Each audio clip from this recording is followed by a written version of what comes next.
Ini adalah penjara paling mahal di dunia. David hanya tidur sebentar. Saldo rekeningnya menjadi nol. Agar bisa bertahan hidup, David harus membuat kerajinan tangan. Penjara memberinya sebuah kotak kardus kecil. Di dalamnya berisi alat yang digunakan untuk melakukan kerajinan tangan. David mulai membuat kerajinan tangan. Dalam waktu singkat, dia berhasil mendapat 3.000. Tapi masih tidak cukup.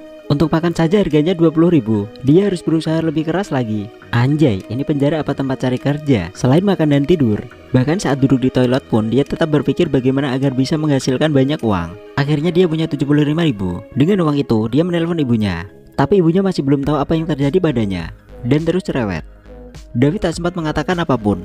Dia melihat saldonya yang terus berkurang. Ketika hanya tersisa 15.000, David mengungkapkan keinginannya. Aku butuh 100 juta untuk biaya pengacara. Wajah orang tuanya terkejut dan panggilan tiba-tiba terputus. Saat ini, David kehilangan semua uangnya dan memulai membuat kerajinan tangan lagi. Akhirnya dia tidak bisa tahan lagi dan ingin mengaku bersalah. Tapi dia melihat ada pesan yang belum terbaca. Ternyata ibunya sudah memberinya 100 juta. David sangat bersemangat. Dia buru-buru membeli jasa pengacara dan menunggu dengan penuh harap. Namun, pengacara berkata dengan situasi saat ini, lebih baik dia mengakui kesalahannya. Lalu pengacara itu menutup telepon. Hal ini mengejutkan David.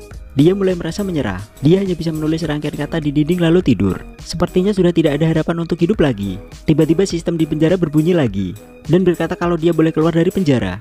David keluar dari sel dengan ragu-ragu. Dia akhirnya mendapatkan kembali barang-barangnya. Karena dia sudah menghilang selama berhari-hari tanpa alasan, dia sudah dipecat dari pekerjaannya. Bahkan rumah sewaannya juga sudah disewakan pada orang lain. Dia harus memulai semuanya dari awal lagi. Inilah akhir dari cerita.